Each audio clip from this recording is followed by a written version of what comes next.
Ghosting out came at me from within these horror shows, and my gentle friends come to shake these hands till the bitter end, and the tick-tock of my burdened clock comes to sabotage all of my valid plans. And these days they fall, I won't get them back. All of this wasted fire in my veins tonight.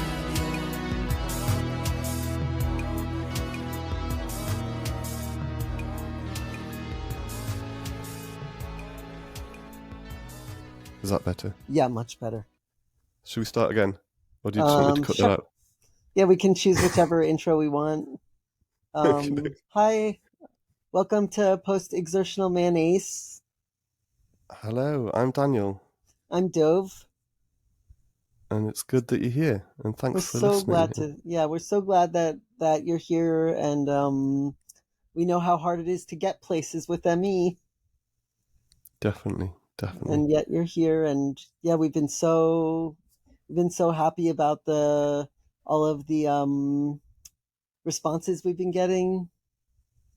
We've had what's amazing is we've had people listening from all over the world. So Dov, you're in the US and I'm in England, and but we've got listeners in 13 or 14 different countries all over the world, from Australia and New Zealand to Iceland, all across Europe and in Russia.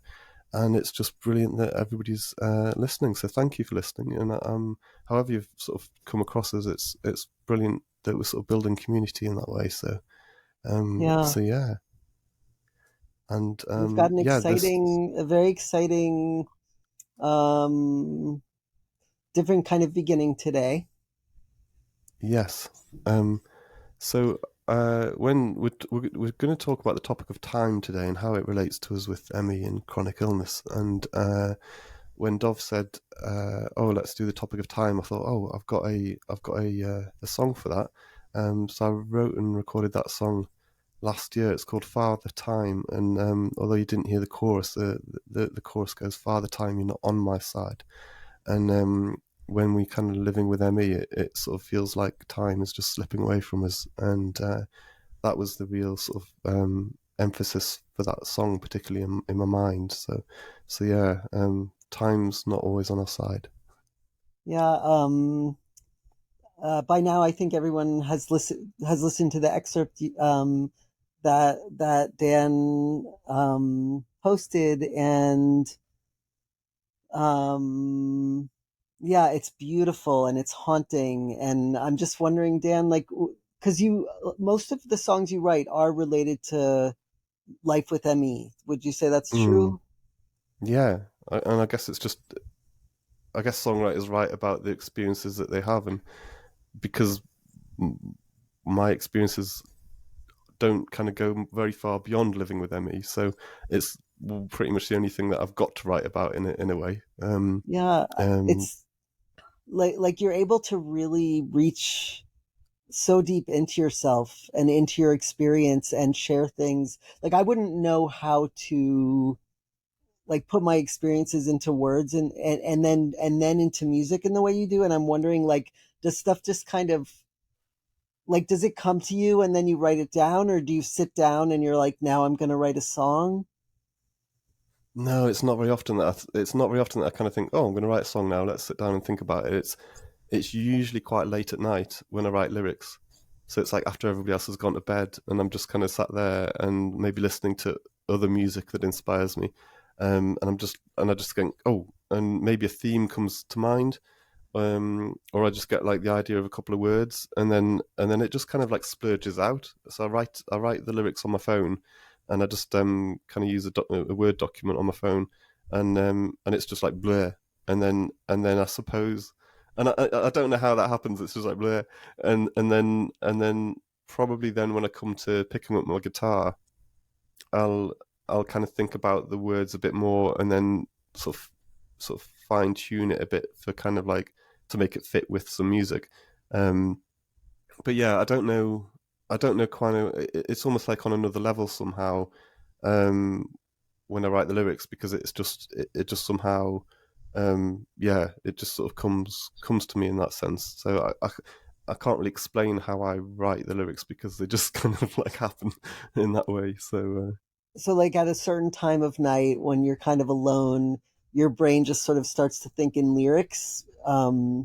But is there maybe ever, do you ever have like a line come to you earlier in the day and it's just like sitting in your head, or it just everything really just comes out at night when everyone's asleep? maybe um yeah, maybe I get an odd thought or a concept for a song maybe, but then it's maybe later. But usually the concept comes with the splurge of thoughts. So yeah, I don't like. I have tried to sit down and think, right, I'm going to write a song now, and it's just not. It just doesn't kind of come, or I just like there's no Yeah. words, or so I'm not really in control of like when Yeah. those thoughts come to me in a sense that I'm not sort of like, oh, I'm going to sit. So I think it must be really hard for like professional musicians who kind of like go into the studio or whatever, or go and have a songwriting weekend and think, right, we're going to write a bunch of songs Yeah. now for an album. Um, I don't know how they do that, or maybe that's just maybe the brains just work differently. Yeah. But for me, it's kind of just like Blair, and then I've got to write. I've got to like then make some music out of it. But yeah, and then hope that my voice kind of keeps up with the I singing love the side. So blah. Sorry. I just love, it's like,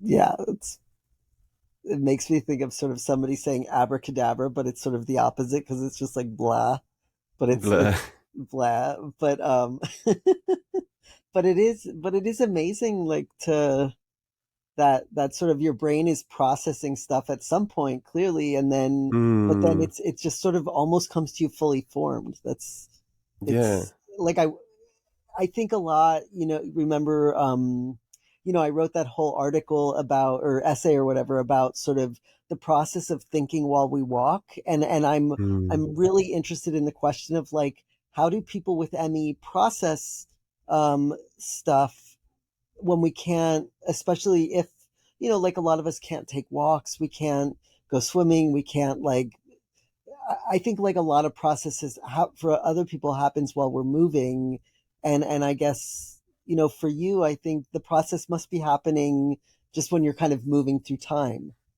But mm, it is happening. Like your brain is processing things because like obviously if this stuff comes to you fully formed, like it's in there somewhere. I don't know. Do you know what am I mm. making sense at all? It's just No, really yeah, totally. fascinating, the question of sort Yeah, of and whether it's the subconscious that's kind of like working, and then it sort of just pushes itself through. I don't yeah know.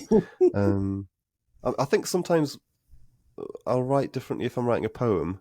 So, like, I think when I do write the lyrics, I'll be thinking, right, how is this going to sort of fit with a song? But sometimes I kind of write, what is it, free writing or whatever, where you just kind of like yeah you sort of just whatever comes in your brain, and that's often in a more sort of poetry way, yeah. um, and that's sort of slightly different maybe to how I might think when it does come out and I'm writing some lyrics or something. Yeah. Do you find that there is anything that like for me sometimes when I'm cooking, my brain does that thing where it's like is processing stuff sort of separate from me.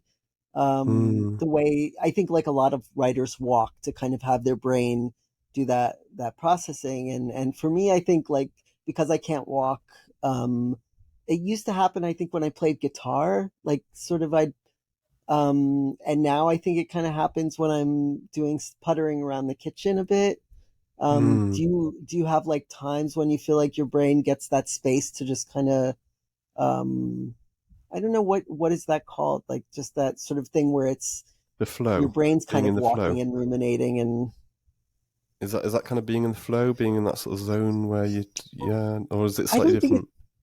I feel like being in flow is more of a work mode, like writing, as opposed to just kind of bouncing around, almost like a semi dream state. But when you're awake, and it's just kind of when I was a Mm, kid, I was a swimmer, and I like when I would swim, my brain would just go and go and go and go, and it was almost like a dream state, but different. And it it just allowed me to kind of, I guess the way dreams, you're kind of processing stuff that happens. It's similar to that, but different. And I think then as I got older, I would still swim some, but I didn't have as much access to swimming, and so it Mm, would happen a lot when I walked. mm, And now it kind of happens. I don't know. Do you know what I mean at all, or mm. is I think those ideas floating around my brain and the bouncing things, sometimes it happens when I'm like resting. If I go to bed and I put on my headphones, listen to some music, or just kind of zone out, yeah, and it's almost like that. Sometimes for me, it's like that stage in between. It's getting into that rest stage, and I suppose it's kind of quite meditative, isn't it? And I yeah, don't purposely sit and meditate anymore. I used to, but it was just like that was actually tiring in itself. So I suppose my meditative state is just like lying in bed and kind of like zoning out, hmm, um, but doing it almost intentionally. yeah, And before you fall asleep, it's like in that sort of space where sort of thoughts come in the past and they go away again, and they kind of and yeah, and maybe that's where I sometimes get ideas and things like that as well from. And certainly for the podcast, I've been thinking all this and that, and that's when it's when I'm resting that yeah, sometimes sort of ideas and thoughts come to me. So um, yeah, it's interesting. yeah. I love the idea of you kind of, sitting in a quiet space and just getting to have that creative, that time to make, to make your music, because like Hmm. you've written a lot of songs, and they're all, I think they're, I've experienced all of your music as just, um, really evocative and sometimes provocative, I would say, because um, you don't sugarcoat sort of the lived Hmm. experience of having Emmy, and I think you really allow yourself to kind of get emo about it, um, in some really, in ways that I find really meaningful, like to actually have songs, um, Hmm. and I Yeah, and love, the sometimes quote. Yeah, go on. no, I was just gonna say sometimes you're one of the only people that actually ends up listening to some of them because sometimes I record one and I'm like, I should send it to Dov, and then Dov's like, oh, you sent me another song again, No, I and love then when you send me songs. and I appreciate that you'd listen to them because like sometimes I'm like I'll send one to you and I know you can listen, and then it's kind of like um and then I'll maybe decide not to do anything with it or not actually sort of put it online or anything. So sometimes you're in that position where you're one of the few people that actually, you and my kind of brother and my sister are sometimes like send them a song, and yeah, and then I think or my vocals are just my singing voice is kind of like not as good as it used to be. So if it was any ever that good in the first place. Um, but yeah, certainly it's just it's sometimes I think for me it is a way of processing my Yeah, illness, and even if nobody does hear it, it's kind of just um, sometimes getting into that flow, or if I'm playing my guitar and just kind of getting into that space yeah, for 5-10 minutes where I'm just playing and playing for the enjoyment of it, and I might not have much energy beyond that, but then I can come back to it and add to it and change it and bring in some synth sounds and things like that. So right. Because yeah, yeah, I think mm, like your process is really interesting too with ME, because it's like a lot of work. It's a lot of work to do all the different, parts of making a song. mm, And you do them a little. It's like you first start with the writing, and then get like a melody, and then you actually go in and like make these multi-track songs, which takes a lot of mm, work that I think you have to break up over time, right? Like mm, the full yeah. And process. I've had a good friend, Teresa. Actually, she's the other person that I send them to, and she's in Arizona in the US, and she's I'd love to get her on the podcast at some point because she writes Emmy based music and songs, And she's kind of got a reggae sort of past. She played with Ziggy Marley back in the 80s, and so I love hearing her stories. And she's helped me an awful lot in terms of learning about music production. And I'll send it to her, and she's got such a fine ear. And I'll think, oh, it sounds all right. And then she'll be like, yeah, but what about this? What about this? What about this? And that I love it, because it kind of, then I'll go away and I'll kind of fiddle with it for a while and come back. But it is all in, like, for me, it's like all in really small chunks. So it's like, we're talking about time today, and it's like how many, in terms of spoons and things like that, how much time have I got to do this? And I think, recently when I have been making music, it's been a lot more intentional in terms of how I manage my time, and I'll do like 20 minutes or half an hour, and then that's it, and it's like, I need to stop now. And I can almost like feel a bit of an ache in my back or whatever, and I'm like, right, I need to stop, and I'll go away. But that's, in some ways, that helps the creative process, because you go away and come back and you can hear something different. So yeah, definitely. So yeah, it's like a process during which, like, you're constantly learning. You start with it's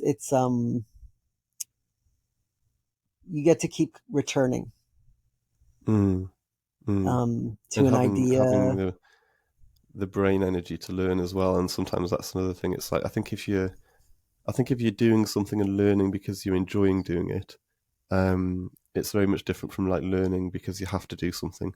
Because the brain has to sort of almost work harder sometimes, doesn't it? To try and process information.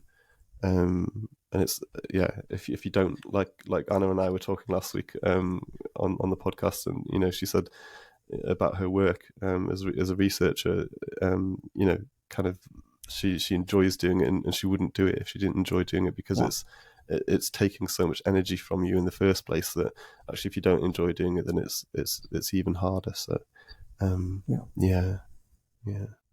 It's making choices around the kind of making choices around spoons, making choices around sort of cognitive tasks, and is there a part of making songs that you find the most or the least cognitively taxing, or is that not the right way to look at it?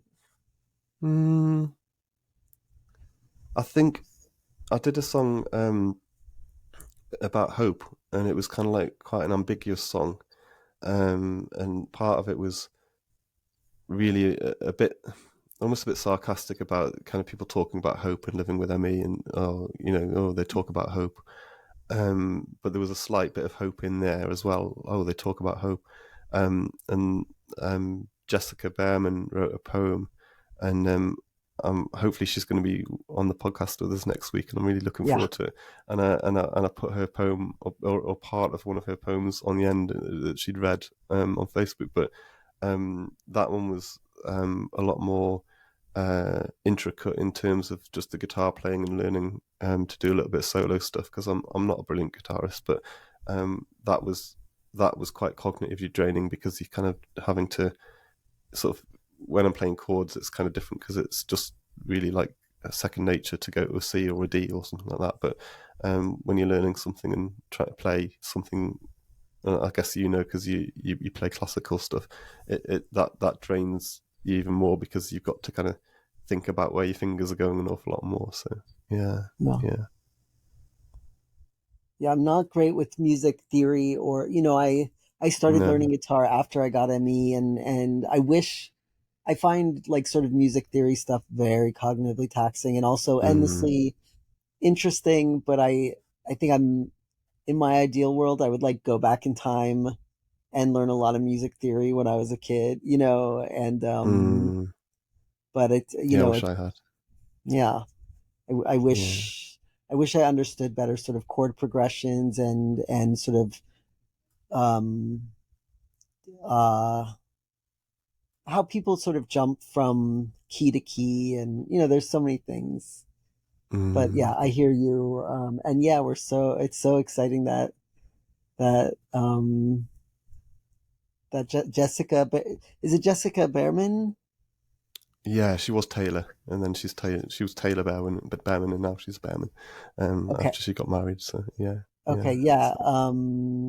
It's so exciting that she's going to be on next week. And I didn't realize that you kind of, so was it sort of a collaboration, or were you inspired by something she wrote, or how did that work? No, I just happened to write that song about hope, and then she uh, it was one of those sort of synchronicity things, and I don't know what I think about synchronicity, but it was kind of I just sort of nearly finished writing this song, and I'd left a good sort of like 30, 40, 50 seconds at the end of the song that was just me playing my guitar, without singing or anything, and then on Facebook, she just posted a song that was kind of like a poem that was a really similar theme.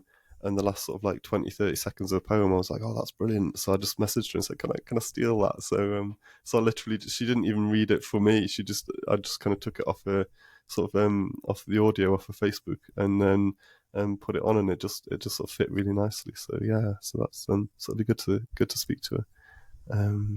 Yeah. So a bit of feedback on the podcast. Just want to say thank you to Claire, who emailed us from France. She said she was instantaneously enthusiastic about the podcast. I love the idea of talking about our pathology in a mostly non-medical way, but social, human, creative way. I try to find happiness in all the little things that I can reach. I have a little balcony, and it's full of flowers and plants. I'm a photographer, not a professional, and I try to share the beauty around me. So thank you for Claire. We really appreciate the email, and the encouragement as well. So yeah, Yeah, I was wondering, do we have Claire's? Do we have a way to see Claire's photographs? I need to email her and find out if she's got an Instagram or something like that. Because Okay. would love to post those. If you want to, yeah, send us an email with a link or anything, Claire. That'd be brilliant. So thank you. And then we've got weird symptoms. Um, Yay, weird symptoms. Wait, can I say something? And can I yeah, go read on, go. those? Yeah, yeah, Um, yeah. Have you got them? Also, I want to apologize. I think Sorry. every time I shake my head, my computer bounces a little, and I'm trying to keep that from happening, but it's like laying on my lap. So I'm sorry about that. I'm working on it. Yeah, it was really great hearing from people about. So last time I shared about weird symptoms, I shared about how since I've had ME, and I got ME when I was 41, I think. 42, no, 43, maybe 43. I'm 52 now. Yeah, so around 43. And I stopped having access to visual memory for the most part. So it's really interesting hearing from other people who had similar situations. Still interested in hearing from anybody who wants to respond to that. And then yeah, I'm going to read. So I'm not sure. It says GM. I'm not sure the name. Dan, do you know the name? No, not at all. Like, it just came off the comments off YouTube, so I'm not sure. I'm sure there was another comment about the visual memory stuff, and I couldn't find it anywhere on Twitter or on the comments, so I'm not quite sure. So I do apologise if somebody's written in about the visual memory thing and I've missed it. So I did go through the emails as well. So yeah. Okay, well, GM says, I've heard of people with long COVID not being able to picture things in their mind anymore. I have ME and can't really very well either, but I've also always had ME. So I don't remember the before times. LOL. And then Joanne says, my memory is shot for little things, but boy, can I remember conversations I had back in the 1980s in minute detail. I can definitely relate to that, but I Hmm. don't really have access to imagery even from before I had ME, which, Hmm. I have access to memories probably better. And then for new symptoms, Lisa says, does anyone else get spiders? When I'm crashing, I get small visual disturbances, like I just caught sight of a spider out of the corner of my eye. Find myself looking round at things to see what moved when nothing moved. And then, yeah, so does anyone else get spiders? And then Josephine wrote, my weird symptom is I get sporadic numbness in my body.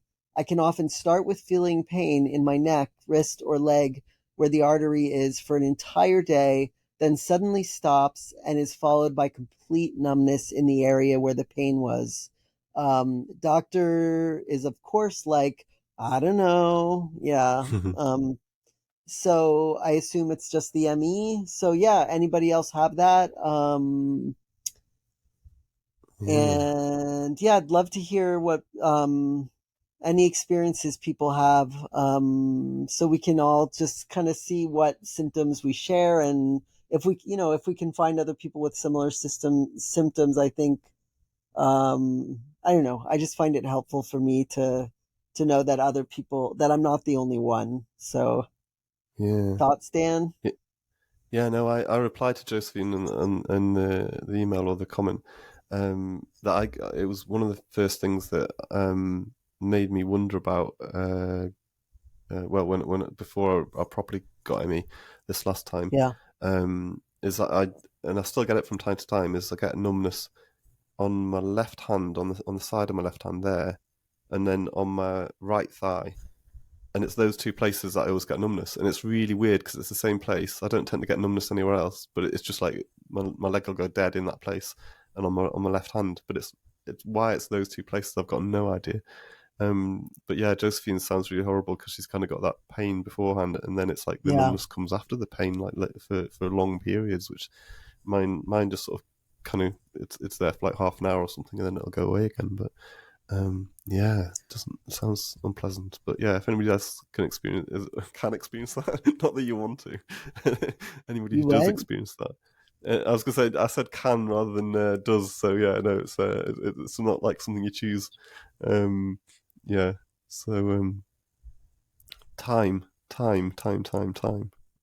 Are we already at our big discussion on time? yeah, if that's all right, Yeah, do you want to start by reading the Elizabeth Tova Bailey quote?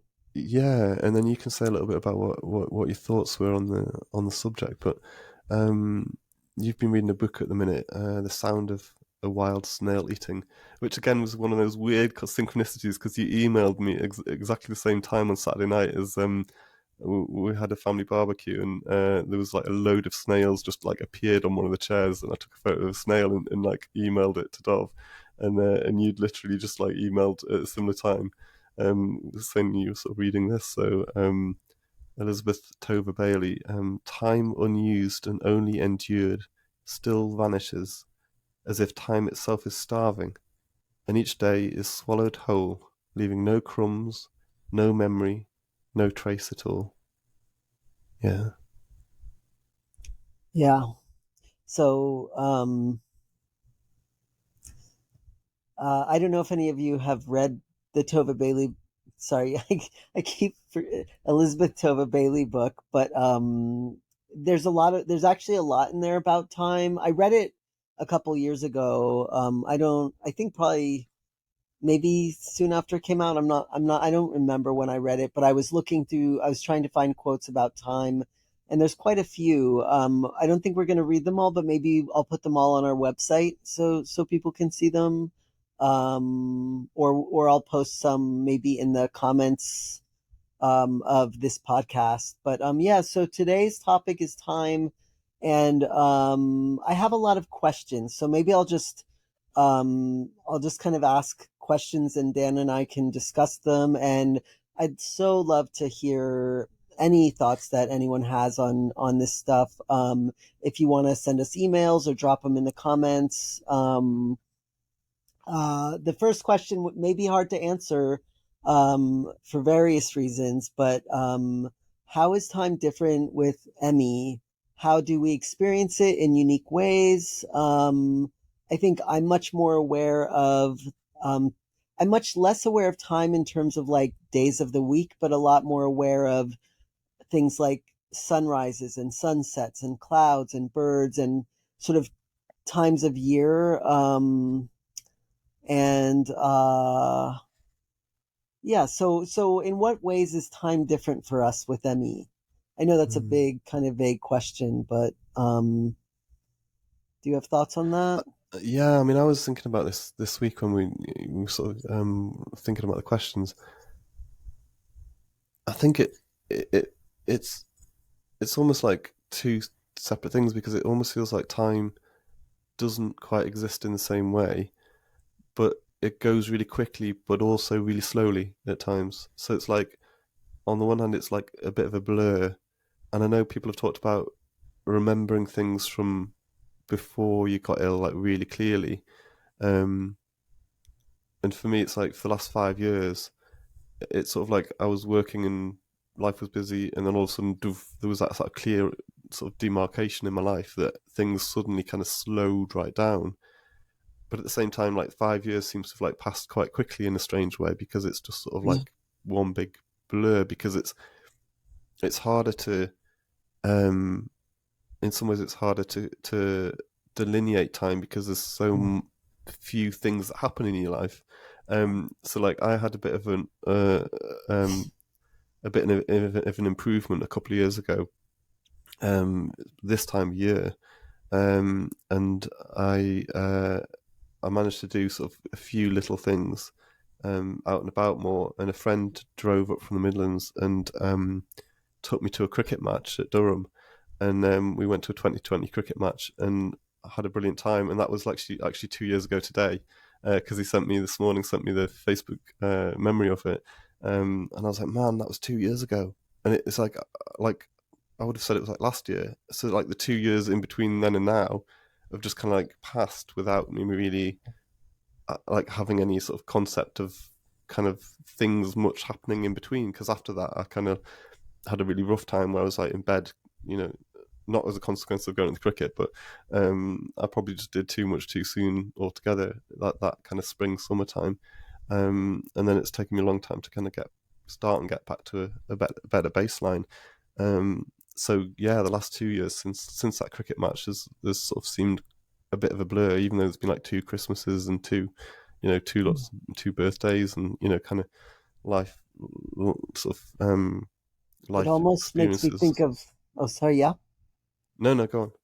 Oh, when you were talking about that, it almost made me think of a landscape with no markers, like just a flat landscape Mm, where there's nothing to mark sort of location. yeah. Um, like I'm forgetting the word, but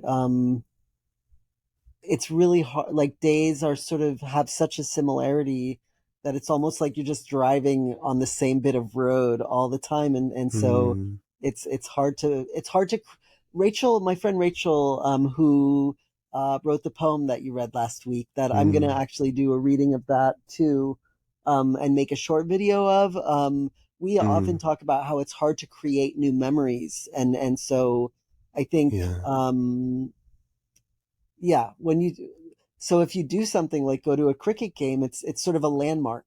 You have a landmark Mm, that sort of delineates time, but it still doesn't sort of um there's still all this sameness of time around it, so it's kind of mm, hard to remember when it was, but it's still sort of this bright moment in sort of a little landmark in a long road that's just like flat land and no landmarks kind of thing. I don't know, does that mm, make sense at all? yeah. I think one of the big things thinking about time for me is like the seasons, because I live on a Mm, farm and I grew up on a farm.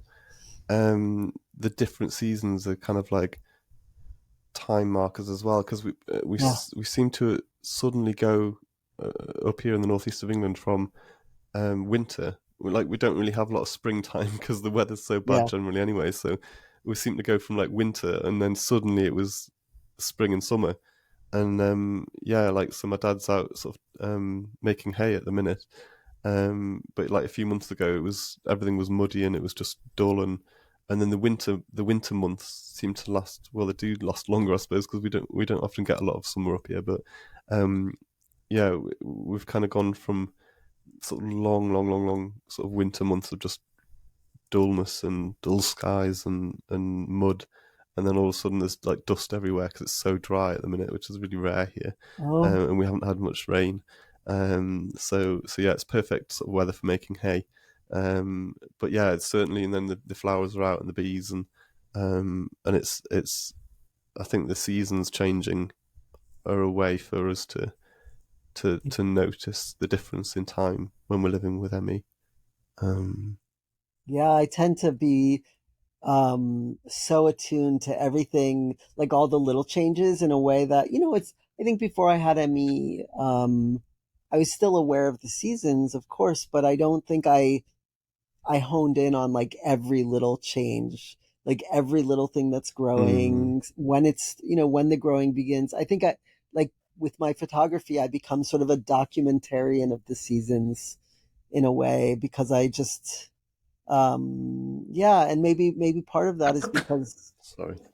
that's okay. I'm just getting over a cold, so Oh, I didn't know that. yeah, it's just Um, I'm just getting. Carry on, sorry. Oh, yeah, I think I grasp onto every little change in the seasons to kind of, maybe because that's one of the ways that helps me orient. Because I think a lot about sort of before I had ME, the sort of my orientation to time had to do with work. It had to do with Mm, like Shabbat for, I'm Jewish. And so, in Judaism, for a lot of people, I mean, everybody's different. I don't want to say there's not like one way to be Jewish or one kind of Judaism or whatever. But for Jewish people, for a lot of Jewish people, Shabbat is kind of the most important thing. One of the very core parts of being Jewish is having this day of rest, and mm, where you like get off all your social media, and you for a lot of people, they don't drive, they don't use electricity. I think I was never very good at like keeping Shabbat, but I definitely would go to mm, synagogue. I would try not to drive. I would try not to spend money. And I would try to like really have a community day, a day that's like focused on being quiet and being in community, or being joyful and being in community. And so like I felt like a lot of my time was organized around being someone who works and being someone who sort of in their own way observes Shabbat. And I think, and then Jewish holidays really like helped me orient, like I organized a lot of my year, a lot of my weeks, a lot of my days, a lot of my months around sort of Jewish stuff. And then around summer was the time that I went swimming. There were things that helped me sort of orient and understand time in the context of my own life. And when I got ME, I just stopped doing all that stuff. And then I was like, in a way, time almost didn't exist. And then mm. I think now time has become this thing that's oriented by like Mondays I talk to Rachel, Thursdays I talk to Dan, Saturdays or Sundays I often talk to my friend Kathy. It's like very much sort of time is organized around sort of certain kinds of dates with people, or whatever you call that, get-togethers, or Mm, and I think I'm aware of weekends because a lot of my friends work. But I think for me, like, yeah, I just have a very different um understanding of time. And I also I think that gives me a very it's sort of a big culture. I would say it's a cultural change for me, as well as sort of a personal change. And it's been interesting. It made me really interested in reading about time and calendar. Like I did mm. all this research about sort of early calendars and early ways of documenting time, which I could go into. It's Oh wow. fascinating, but I know we've already kind of talked longer than we meant to, so I won't. But maybe sometime I will. But yeah, what are your thoughts on all that stuff in your life? Yeah, I think for me, I I like the routine of having things that I need to do, even though those things are draining. So like during the week, I get up at 7 o'clock in the morning because I get my kids. Mind you, they mostly get themselves sorted now, but getting them out the door for the school bus, and then them coming back in the afternoon. So my days kind of flow like that with kind of like getting out and then them coming back and then making a meal in the evening. So, but sometimes it feels like the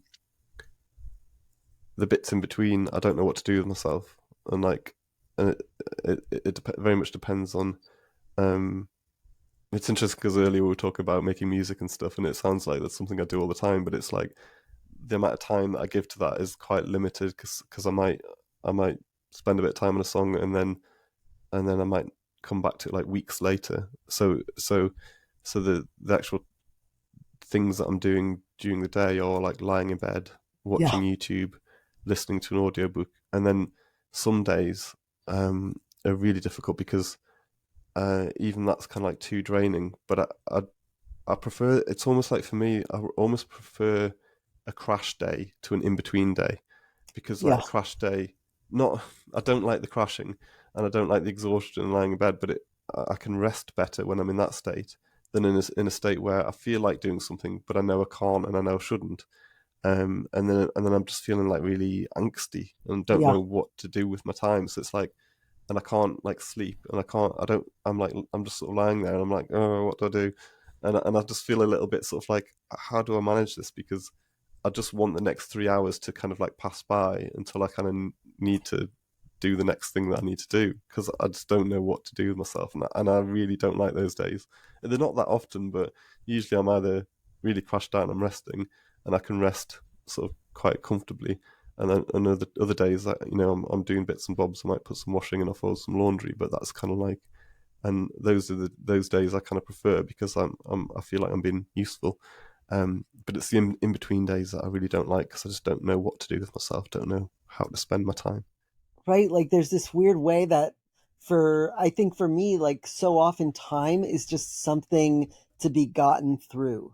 Like how do I get from Mm. one end of the day to the other with like the least discomfort, the least boredom, the least misery. And so I think for me, like and yeah, and I think one of the questions was sort of how is time different in a crash versus out of a crash. And Yeah. yeah, I want to I would love to hear other people, what other folks have to say. Like anybody want to kind of share their thoughts, but I think often for me, I'm too tired to do much more than just like listen to audiobooks. And but I found this way to get through time, and I'm so worried. I hope that like it's the sometimes I'll find a new trick to just get through a day, because I think for me most days are just days to just kind of make it through. And I know, I think I don't get antsy the way you do. Like I think generally I'm too tired to be very antsy. And I get frustrated because I get frustrated when I can't like do any kind of writing or any kind of photography, when I have days where I just Mm. can't do anything. But I have this little trick, and I wonder what if other people have tricks to like get through time either in or out of a crash. And one of them is just, that like the 5 letter word game like they have in Wordle, in the New York Times. There's a Oh yeah. thing where you just play that. I just play that. Oh, I listen to audiobooks. I lay in bed and I just do that 5 letter word game over and over again. And Mm. it's like, it just helps me get through time. And then sometimes I'll fall asleep. Sometimes I won't. Sometimes I'll watch some YouTube, I'll have a little spoons. I'll watch a few YouTube videos and then I'll go back to like, and I also have comfort food books. I wonder if other people have this. Like, I know Rachel has a really hard time listening to the same book more than once or twice. Mm. I will listen to the same book. If I can find just the right book, I'll listen to it over and over and over again, because it's like so hard for me to find books that are stimulating enough to hold my attention but not overstimulating. And so yeah, so that's, I think, like I'm like that with music. Definitely, yeah, if I find an album that I love, I'll listen to the same. Like rather than I have to be more switched on in yeah, my mind to listen to new music. So if yeah, I find an album that I love, I'll just listen to the same album over and over, and yeah, it's almost like something that probably similar to you with a book, but it's almost something that washes over you a little bit that you don't have to engage with too much, but you know it's there, and it's kind of yeah, like you just enjoy the music rather than having to listen to something new and tap into that. Yeah, yeah, um, interesting. yeah. What do you think, Dan? I'm a little worried about. I mean, we could keep talking about this. Do you? Um, or do you think we should stop just because of time? How are you feeling? What do you think? Because of time.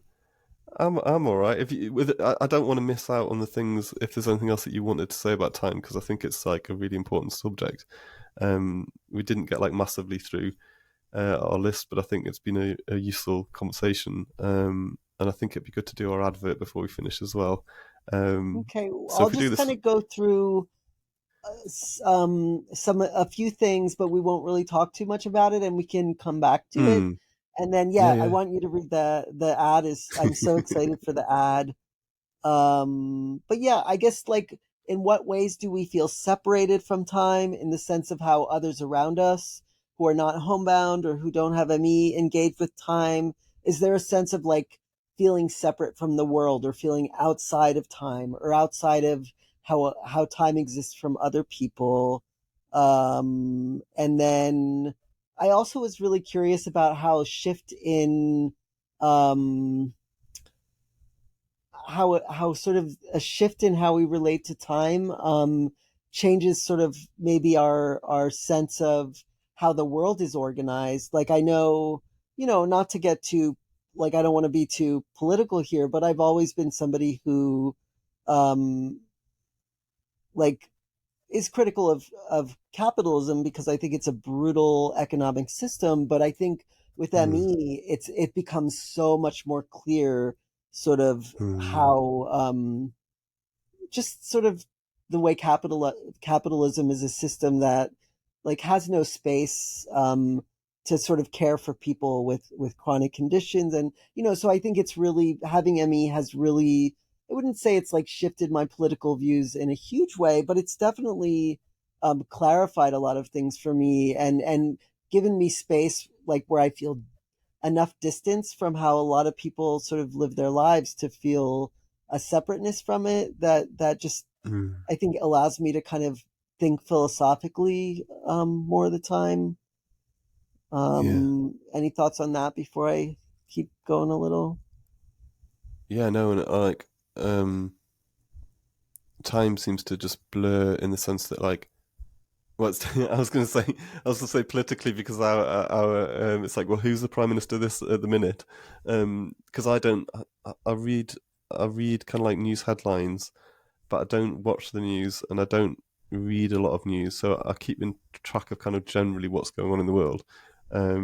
But yeah, it's like, who's the prime minister this time?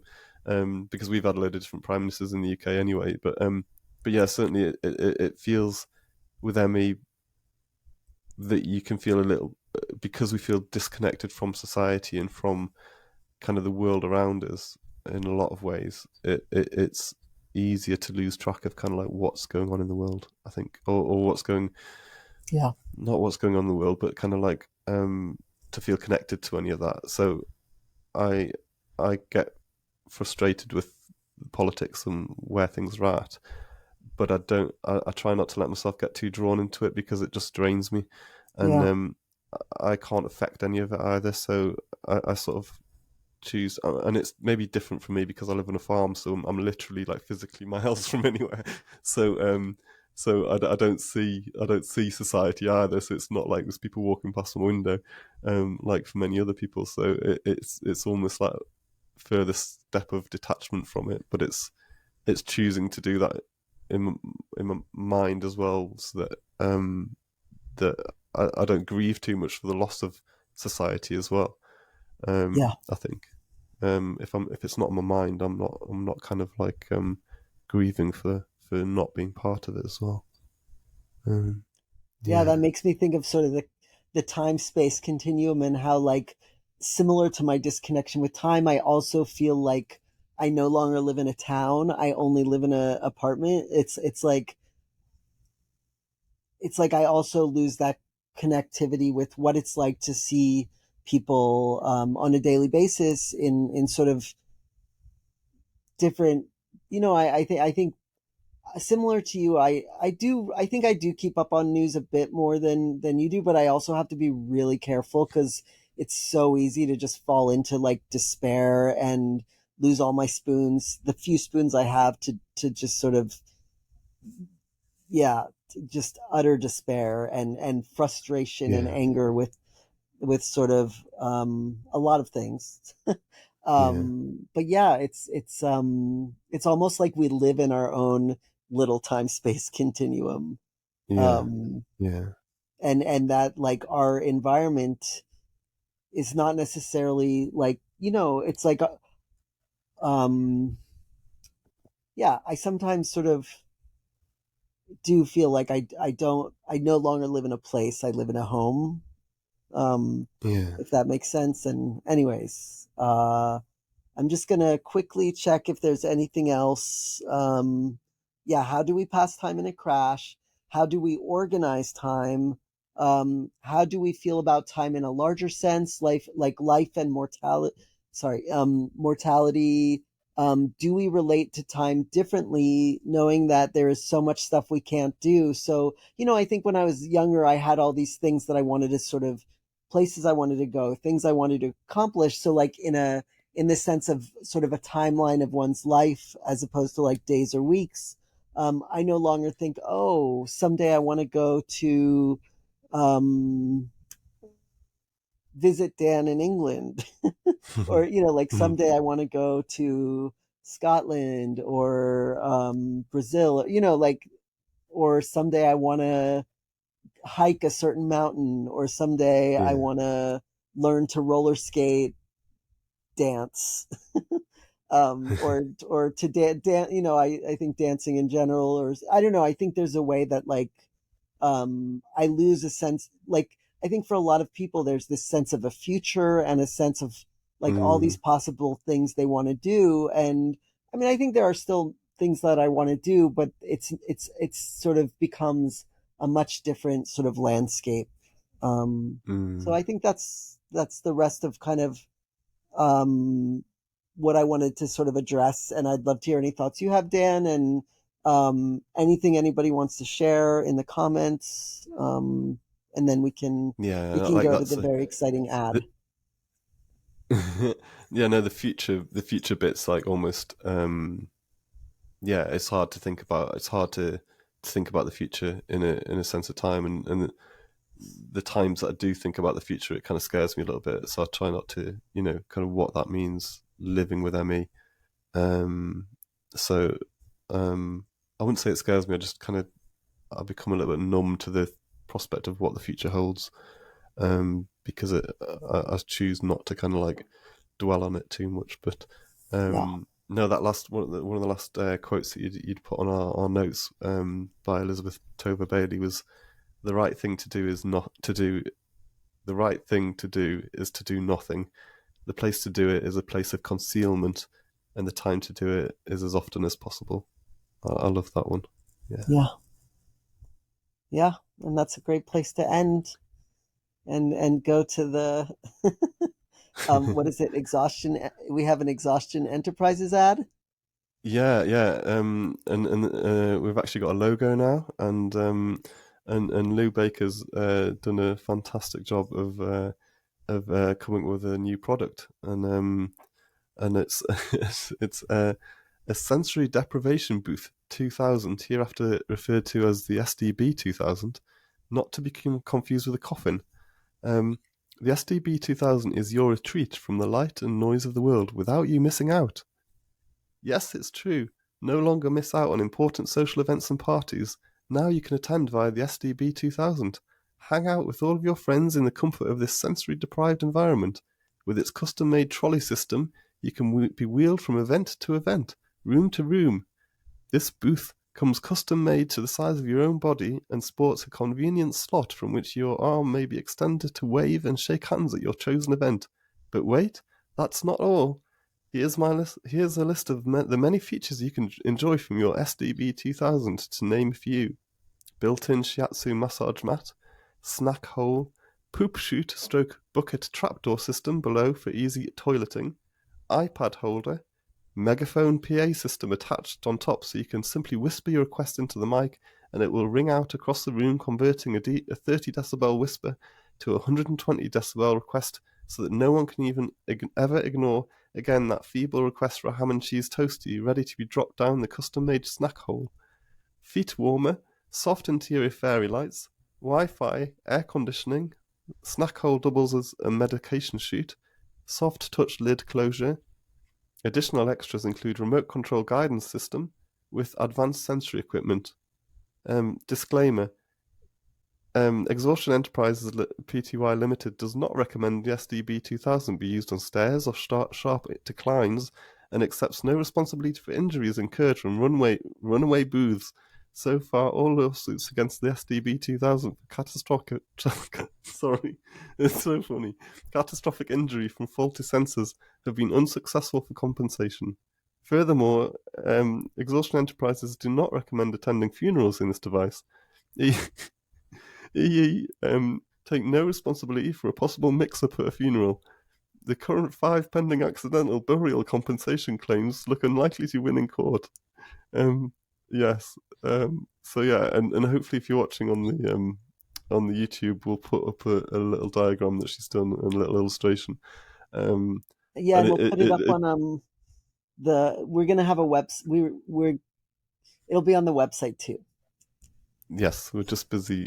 Dov's busy working hard on the website, so you can find it there. But yes, a sort of sensory deprivation booth that you can go to parties and you won't get all the noise and the lights and stuff because you're basically in a coffin. So, yeah, I just loved it, and thank you again, Lou, for doing that. And yeah, thank you, Lou. And she's going to be, I'm sure she'll come up with loads of more great ideas because I was about out of ideas for that. So I was really pleased when she messaged me with it, and I just thought it was brilliant. So yeah, that's that.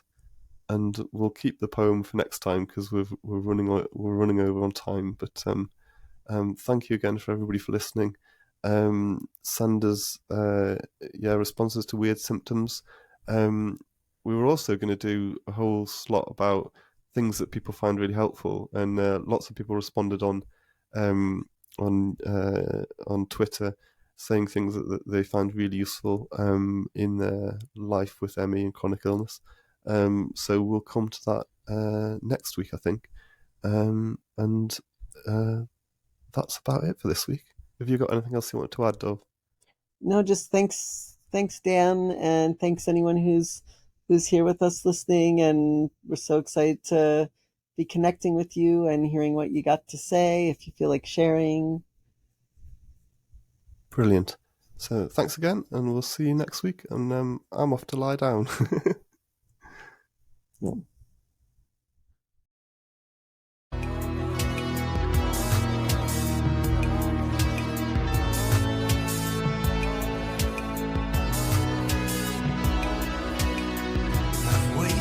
Time it was rolling in, my ghosting hour came at me from within. These horror shows and my gentle friends come to shake these hands till the bitter end, and the tick-tock of my burdened clock comes to sabotage all of my valid plans. And these days they fall, I won't get them back. All of this wasted fire in my veins tonight.